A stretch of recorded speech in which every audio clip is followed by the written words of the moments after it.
we're going to be coming to a topic which I know, somebody just sent me a message. Don't talk about it because it makes me hungry. But we have to talk about it, and that is food, right? They say you are what you eat.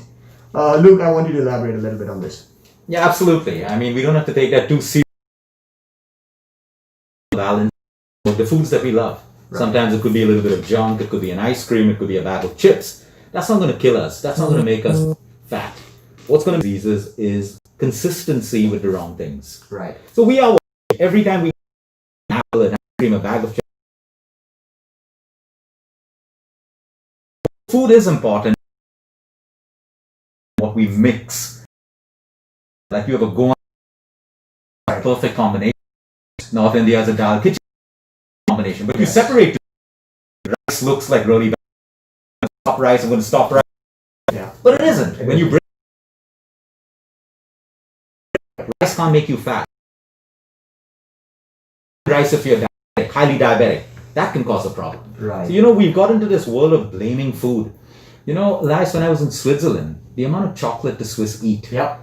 They don't believe that chocolate can make them fat. Right. They don't believe that. Look at the French. Look at their diets full of butter. Yeah. They don't have a bad relationship with food. When you come down to India, you talk about chocolate and people are like, oh my God, I can't eat a piece of chocolate. They believe. So like I said earlier, your mindset. Right. If you're going to eat a bowl of ice cream thinking it's going to make you fat, right. It is. Yes. But you eat it without guilt. You enjoy it. Right. Your body's going to break it down. Absolutely. You take a glass of stomach acid out of your stomach and you put a razor blade in, it'll disintegrate.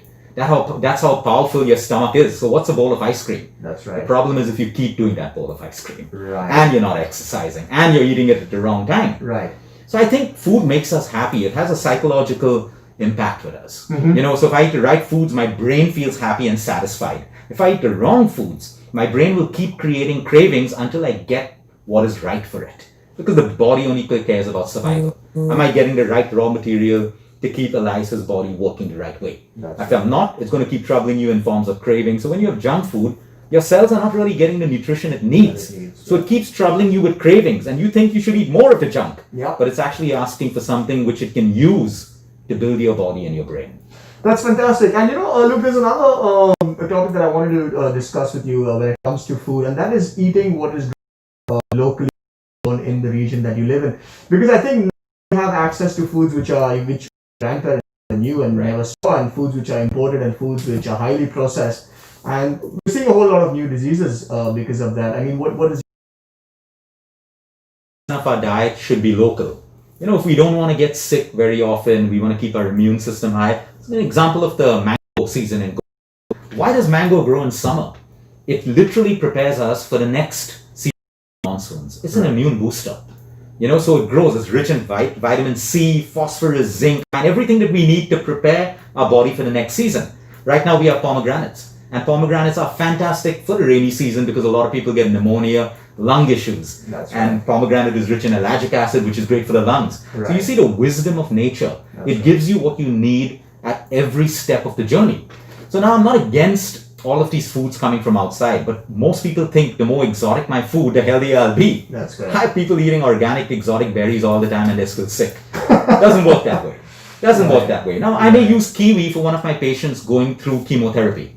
Okay? Because it's great for DNA repair. But it's not the primary fruit.